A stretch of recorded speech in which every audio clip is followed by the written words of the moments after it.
What's up, everybody? We're back again. This time I got my boy Tom with me from Sports ZMT. You've seen his other half. I don't know if Tom would say his better half, but we'll see. You've seen his other half, Michael, come on the show to talk about the Cowboys. This is our resident Jets fan, so we're going to talk about the Jets at the Vikings today. Tom, it's your first time on the channel. Give everybody a nice introduction. Tell them who you are and about yourself. What's up? What's up, everybody? Yeah, I wouldn't say it was my better half either, Mikey D. I do love the kid though. I do love him. Just pumped to be on the show. Thanks for having me, Adam. I really appreciate it. And I went to Rutgers, which is a cool thing. Love the Big Ten, big college football fan as well. And unfortunately a Jet fan. Unfortunately. I was going to say that part too, but I didn't want to just attack you from the start. I was going to say, unfortunately, this is our resident Jets fan, unfortunately for him. And I'm hoping you're not also a Mets fan. I am a Mets fan. So, dude, you got me on a postmortem today. You got me postmortem. I know, I'm sorry. But still showing up to talk Jets football here. And I will say, right, on a serious note, I am a fan of what the Jets have done recently in terms of their front office and how they've been moving, making moves, getting their personnel right. I am not a fan of Zach Wilson. I thought that was a blunder. That was a mistake on their part. But other than the Zach Wilson pick, everything else they've been doing is very solid. They have a lot of really good young pieces. I was so sad to see Breece Hall go down. I had him on my fantasy team. We were killing bets with him, because it was just they were setting him low still because Michael Carter was getting a lot of carries, but he was breaking them every time. It was easy. Yeah, that one hurt. It was the same as the Cowboys. Like Tony Pollard as a backup, you get a low line and he smashes it. When Zeke's out, yep. It's more risky, But yeah, I'm a fan of the Jets. I love the Jets. So this is kind of like a stay away game for me. If I had to pick, I would say Vikings to cover. I just don't feel like Mike White can have another day like that. Like, just consistently playing so well. I don't think he's the answer. I think he's a better answer than Zach Wilson is right now. But I'm looking forward to seeing what the Vikings are able to do to their defense. Yeah, so I'm just curious about that. But what do you think about this game?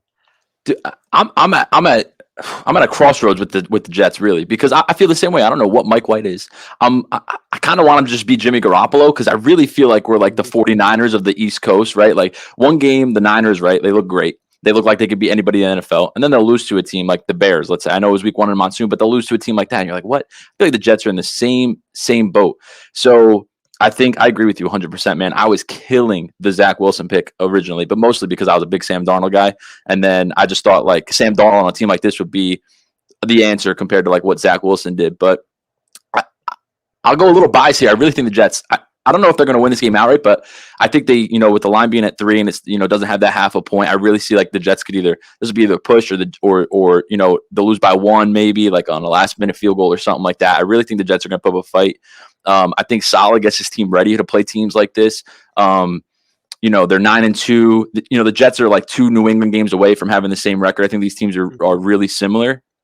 The only thing I would say that scares me about this game for the Jets is I feel like it's their real first offensive test since the Buffalo game. They had the bye week after that, but even Buffalo was a little shaky that game.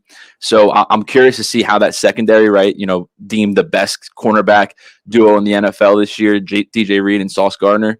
I'm curious to see how they go against that attack because, I could see a Vikings team giving this Jets team trouble. I can. So that's the only thing that really, really scares me. That play action game, hard play action, Dalvin Cook. It'll be a good game, I think. Gotcha. Yeah, no, I'm with you on that. I was not a fan of Sam Darnold either. I'm really okay. Of like, don't take the USC quarterback, please. Caleb Williams. I love this kid, Caleb Williams. I was about to say I love this kid, but I do think Sam Darnold could have had more success with the team that they've built now. Like if he was still there this season, I think he would have done better than he did in his reign with the Jets. So I do agree with that. They maybe should have kept him around for this little bit of a rebuild here. Because they got some nice pieces now. Like Garrett Wilson is a dog. Breece Hall, obviously, we talked about him. And the defense is electric. I'll go through some numbers real quick. Okay. To your point about the Jets defense. They're 5th in total yards. Vikings offense, 17th. They're 12th in rushing yards. Vikings offense, 26th. 4th in points per game allowed. Vikings offense scores a lot. They're 12th in points per game. 14th in yards per completion allowed. The Vikings are that's the Jets offense. Hold on. And then Jets defense 7th in sacks per game. Vikings offense 20th, giving up sacks. Jets defense 4th in yards per play. Vikings offense 19th. So like, I get what you're saying though, because the Jets numbers could be skewed a little bit because they got 2 games against the Patriots, a game against, Josh Allen with the fresh elbow. You go down the list of the Jets schedule. It hasn't been the best offensive matchups. So I get you. And then, the Bears last week without Justin Fields. So this is a test for them too. But I say the same thing about the Vikings, and I've been saying it all year. Obviously, they got that win against the Bills. I'm not taking anything away from that. But this is another huge game where they have a primetime defense that they have to compete against. And I'm curious to see how Kirk Cousins does in that matchup. Yeah, true. I'm scared because it's 1:00 Kirk Cousins, so that freaks me out a little bit too. I was like, flex it. Please give us Sunday Night Football because I want Kirk on primetime. But yeah, I mean, you nailed it. I mean, it's a weird matchup. It's these two teams don't play a lot. They haven't played each other since like 2018. It's just like those. It's weird. It's a weird matchup. It's a weird matchup at this point of the year too. Like the first meaningful December game for the Jets, probably since I was in high school, is in Minnesota. It's just weird. It's just weird. So I'm pumped for it though. I think last one was probably what, Rex Ryan and Mark Sanchez days. Yeah, I mean, a meaningful game where like they were like a dominant team. I would say 2015, that Buffalo game, week 17. I still got scars from that when they had a win and in game against Rex Ryan and he screwed us. So. Yeah, I hear you. Yeah, well, so I was a big proponent. Like, I'm on record on this channel for the first couple of weeks saying that the Jets were one of the most fraudulent 7-2 teams or 6-2, whatever their record was. Given week. And then they beat the Bills, and I was like, you know what? Let me apologize to all my Jets fans out here. The only reason I was saying the fraudulent part is because of the offensive side of the ball, not being able to move the ball super consistently and everything. And I'm not a fan of Zach Wilson. The defense I knew was legit. But when they went out there and were able to get the drives they needed and beat the Bills, I was like, you know what? I'll give you my respect. And I took them against the Patriots. And then they decided to not put the ball out of bounds. And, So I was at that game, man. I jumped right back off the train. Were you? Damn. Yeah, dude. Let me tell you something about New England. I'll touch on this a little bit. One, I think they're frauds. Two, though, they stand the whole game there. I'm standing there. I'm freezing. It's like a negative wind chill. And I look at all these people. They're standing the whole game. I look at the guy behind me. I go, why do you guys stand the whole game? He goes, it's the Jets. A big thing can happen against you guys at any moment. We just stand the whole time. I'm like, dude, they just stuck it to us again. They just stuck it to us. I'm like, God, man. I'm like, when will it end? 14 straight. I mean, the Jets are legitimately, to your point, they were a little fraudulent early in the year, but they're legitimately like they're 9-2 talent type of team in the NFL this year in the NFL landscape. Except they got those 2 losses against New England. It's tough, but yeah, no, I hear you. I don't disagree. They definitely have potential. I just think the reason I was saying they're fraudulent is because everyone was like hyping them up, like, oh my God, number 1 in the AFC West or AFC East, and I'm like, yeah, but like, are they really? Like, I know. Games and, but like. They beat the Packers. All right. But like Aaron Rodgers has been terrible. Packers have been terrible. I was going through the list and I was just like, and the real reason was you guys had a very good record against backups and third stringers. And then you guys were like 1-3 against starters to start the season. It looks a little better now after the Josh Allen win and things like that. So we'll see how this game goes. I know we identified some props before we went live here, specifically Zonovan Knight here. 39.5 rushing yards they got him listed at Caesars at -120.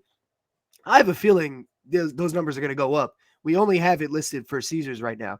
So I have a feeling when the other books jump in, that number might go up a little bit. So that might be one you got to take right now. He's looking to be the starting back right now. I agree. Yeah, no, 100%. I was reading this week in practice that he was taking most of the first team reps. I think the only thing that would necessarily scare me about that is they use Ty Johnson a lot, especially in the passing game. And I saw last week against the Bears, they used him a little more than I would like them to. And that's the only thing that scares me. And I think they're going to activate James Robinson again this week. So I think that situation's a little weird too. James Robinson was pissed off last week that he didn't play. And Salah's like a team guy, but he's also a player's coach. So I could see them game planning and giving James Robinson a little more touches, but 39.5. So, I mean, he's one big run away from that. He kind of reminds me like a Tony Pollard. Like he's like that one cut burst kind of running back. And I could see, he can get 40 yards on one carry. So I think that number is, you got to take that. Okay. Yeah. So a little bit of reason for concern. Maybe don't slam it because of the reasons he laid out, but still a good bet overall. I would agree with that. But I appreciate you giving those thoughts on the other things. What other props were you looking at? I know we were talking I earlier, but love I love Conklin over 30.5 receiving yards. I mean, the Vikings, you pointed out too, like 32nd ranked passing defense. He's going up against his former team that look, they let him go and then they traded for TJ Hawkinson. So they didn't even think he was good enough to fill their tight end room to start the year. Then they had to go trade for somebody. So I think it's not getting talked about a lot because it's tight end position. They're gritty, right? He's going to be blocking a lot. He's going to get out on those, yep. those ugly routes, those quick routes. But I think Tyler Conklin over 30.5. I think the Jets are going to attack downfield in that hard play action game if they get the run game going. I mean, Tyler Conklin in this scheme will be open all over the field, especially against this type of defense. So I really like Tyler Conklin at that number 30.5. Seems too low for me, Yeah, truthfully. it's real low, and you think about if the Vikings are able to muster up some kind of pass rush, Mike White's definitely going to be looking to dump down, quick game, things like Yeah. that, tight end game. But you're right, yeah, it's not like the media doesn't love the tight end revenge story, No, especially when it's they like an don't. average tight end. If it was Yeah. Kelsey going back to the Chiefs or something, then that would be all over. But yeah, No, 100%. but it is something to think about. So I think, and to your point about Saleh being a player's coach, that's something you game plan against. You say, Oh oh, yeah. look, they cut you in the beginning of the season. You've been very serviceable for us. We love having you here. Let's show them what they're missing out on in Yeah. Minnesota. That's something you would scheme into the game if you can, especially on For like the first 2 drives scripted. You Yep. just read my mind. I don't be surprised if you had Tyler Conklin tight end screen a part of the first scripted after the first couple run plays. Don't be surprised. And the big thought when I saw that number was Hunter Henry looked really good against the Vikings defense last week on Thursday Night Football, and Jonnu Smith even had a couple plays. So that's why I just feel like you can use your tight ends to beat and get down the field against Minnesota. So it wouldn't surprise me if Tyler Conklin had 5 or 6 catches for 70 yards this week. It wouldn't be a surprise at all. Yeah, I wouldn't be surprised either. And to your point about those Patriots tight ends, they've been kind of dormant all season as well. So it's like, Yeah. I mean, not super dormant, but they had more success in that game than they had in most of the season, most other games. Yep. So I definitely like that pick as well. I'm going to scan through and see if we like any more props. What do you think about, I guess I should say on the Viking side of the ball, because we got a couple Jets sides here. Do you think they'll be able to have any success on the ground, or is it going to be kind of all through the air, all testing that dominant secondary? No, I think they're going to lean on their run game. I think I saw Dalvin Cook's number about 70.5. The Jets are getting Sheldon Rankins back, which is huge for their run defense. But I think the Jets are to be had in the run game. Ramondre Stevenson comes to mind, kind of the hard running back. Dalvin Cook runs hard. I could see Dalvin Cook hitting his number. The Jets. The Jets' strength to me comes in when they can get the teams in long, third and long situations and bring that pass rush, rush forward, sit 7 guys in coverage. So I could see Dalvin Cook having a big game. I think if the Vikings win and cover the number, I think Dalvin Cook has to have a big game. So I like that number at 70.5. I agree with that. Yeah. Do you have any, would you rather take his rushing receiving at 87.5? This is something I always consider because, Dalvin does get involved. So it's like, all right, you're asking for 18 more yards, but there's a chance he takes a 50-yard screen. So you want to have that possibility maybe. So I'm just curious, what do you think there? You think they're going to get him involved in like some quick game stuff also, or just stick with the run, eat the extra 18 yards and hope for the best? No, I think I would consider that 18 yards too. I mean, because when you think about it, you got a team. I feel like any team with a top end pass rush, that gets after the quarterback, you're always going to have those dump down situations, especially when you keep the running back in to block. Sometimes they might block and release. So definitely, I could totally see the Jets being aggressive one play and Kirk just dropping a screen pass over to Dalvin Cook, and you get your receiving yards there. And then it just it could just plays like that could just escalate into then a big run, then another screen or something like that. So yeah, I would dabble in that too. Yeah, for sure. That seems like a good number for those two. Yeah, I thought so. Definitely always worth taking a look at the rushing and receiving when you're talking about somebody who does get the ball out of the backfield. You know what I mean? Yeah, definitely. Let me think. So the only other concerns I had for the Jets, I mean, they're not good on third down and they're not great in the red zone. You know what I mean? They're middle of the pack in the red zone in terms of like getting touchdowns. They might still put up field goals and everything, but they got to punch the ball in, man, in this game, I think.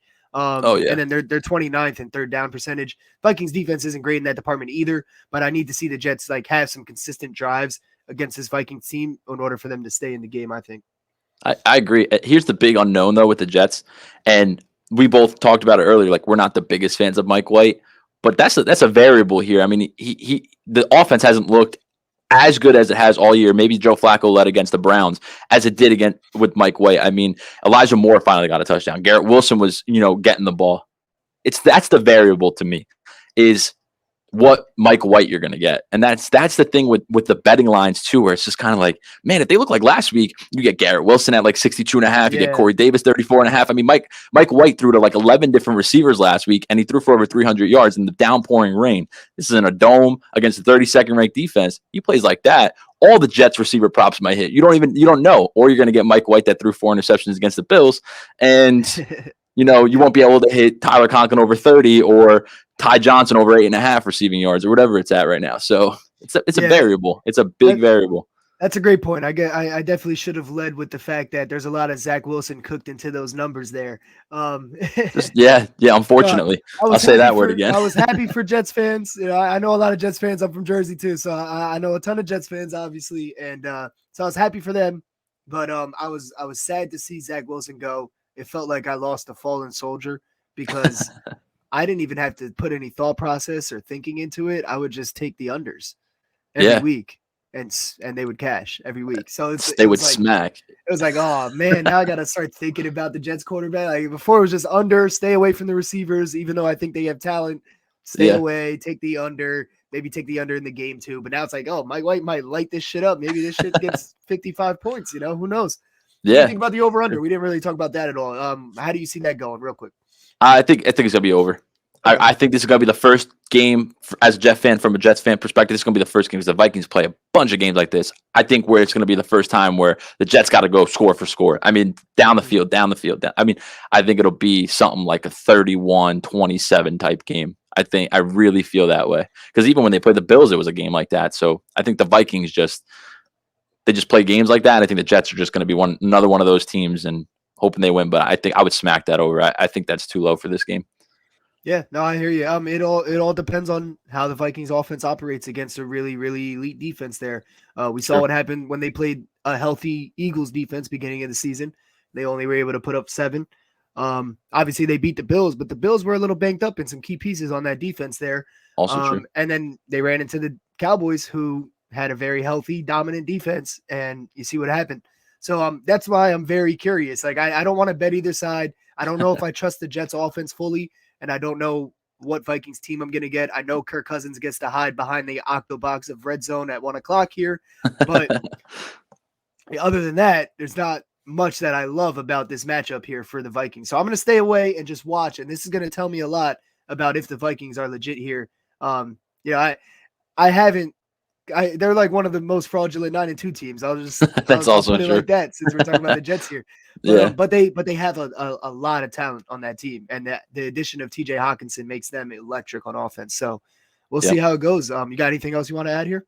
Yeah, no. To your point there, I would like to just say, I mean, I was more like recency thinking, like that Patriots game. Like I was watching that Patriot game, and I'm a nut. I tend to watch the team the Jets are playing. I like to watch their week before their game, their highlights. And I'm like, damn, they moved the ball against this defense. I mean, the Jets couldn't do nothing against this defense, albeit with Zach Wilson. So I don't know. And I've been waiting for a Jets to have a back and forth game, and I really just feel like this is going to be the one. So I hear you. I can see it. I could definitely see it. There's a lot of star power on the field. It just all has to come together. You know what I mean? Yeah, 100%. Yeah, definitely. Give a shout out to your podcast real quick and everything, and then we'll wrap up here. Oh yeah. Everybody at ZMT Sports _ZMT. You can our podcast on Apple Podcasts, Spotify, all that good stuff. And yeah, I think the link will be in the bio for our Twitter page and all that kind of stuff. So yeah, give us a follow, give us a shout out, and listen to our pod. And I appreciate you having me on, Adam. I really appreciate it. Yeah, man, definitely. We'll definitely have you back. I appreciate you coming on. And as you guys see from this, he made some great points here. Mike is his co-host, so Mike made great points in the Cowboys games we brought him on for as well, and you guys know that. So definitely go check them out. You're getting good football content, good football talk there. So other than that, appreciate you coming on, man. Yeah, thanks. Peace, everybody. Happy betting.